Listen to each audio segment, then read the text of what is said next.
Vicente del Bosque is the man behind Spain's most famous sporting achievement, admired by many for his composure and kindness. The 59-year-old met up with Euronews to talk about Spain's triumph at the 2010 World Cup in South Africa. Currently preparing for their next international fixture, the world champions were training just outside of Madrid, where Del Bosque is already preparing for Spain's next big tournament, Euro 2012. Mr. Del Bosque, thank you very much for your time. I'm going to start off with a fairly straightforward question. What must a team do to win a World Cup? Well,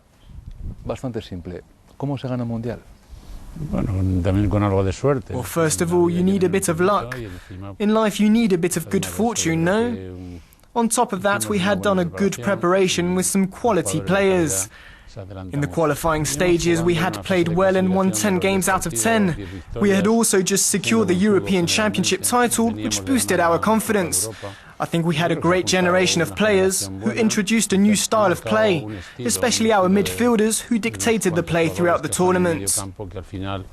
This sounds like Barcelona's style. It's true that it is similar.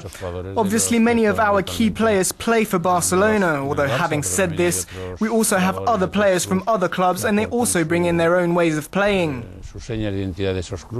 In the World Cup, apart from Spain, what other teams impressed you? Germany had a very good World Cup. The same could be said of Argentina until their defeat against Germany. The Netherlands also did well to reach the final. I would say we saw some very strong teams, just like in every World Cup. The level was generally quite high. Now, with regards to Euro 2012, are you worried about Germany? Of course I am. Not only are they very strong physically, they have great technical ability. It was very hard to beat them in the semi-finals, but we played well and I actually think that they were intimidated by us. In a country divided by regional nationalism, winning the World Cup saw the whole of Spain celebrate. Do you believe that this win has united your country?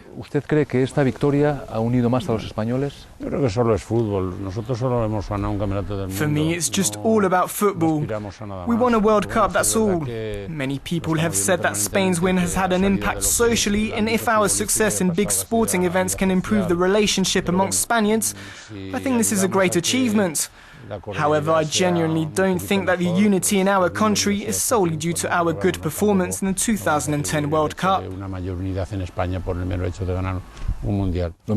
same can be said of the Spanish flag. Has Spain reconciled itself with its flag? I think that it's important to keep in mind that the flag doesn't belong to any individual in particular. It belongs to our country, and brandishing it should never be seen as something negative. A few nationalist groups ask for the Football Federation to be split and, for example, Basque and Catalan federations to be introduced. What's your opinion on that? We have to respect the Spanish government and accept the fact that there is only one Spanish football federation.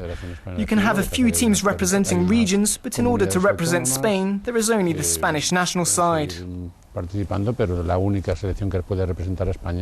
You're currently getting a lot of praise from the Spanish. A street's even been named after you in your hometown of Salamanca. You and your team also won the Prince of Asturias award. You must be kept very busy. I know who I am. I'm just a football manager. We were lucky to win the World Cup, and it is important to differentiate between football and everyday life. We now have to take on a new challenge. This is what a sportsman life is all about, and if one day I lose my drive or my motivation for the game, I will have to seriously reconsider my position as a manager.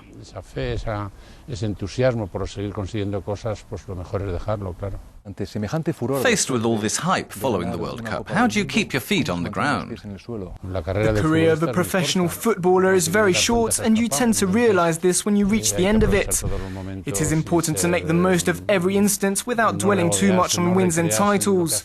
You must always go forward and try to improve. This is what makes a good sportsman.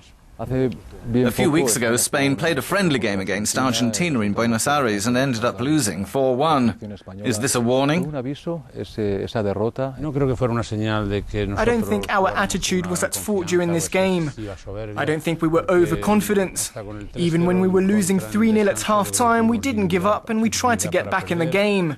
We therefore showed that we could fight back even when dominated. It's just a shame that the final score didn't reflect this. I can't fault my players. I don't think that they approach the game with too much confidence or complacency. I doubt my players think that they are worth more than they actually are. En el camino equivocado para creernos más de lo que realmente somos. Are you happy with the way your team's been playing recently? Our last games have been tough. In October, we have the opportunity to top our group, but we face solid oppositions. First Lithuania and then Scotland. If our situation is less complicated after those two games, we'll just take that as a bonus. But for the moment, we have to prepare for some tough challenges. Let's talk more about the World Cup. The refereeing was generally heavily criticised during the tournament. What can be done to improve the situation? Do you have any suggestions? I know many would like modern technology to be introduced to the game, but up until now we haven't been able to take this step. In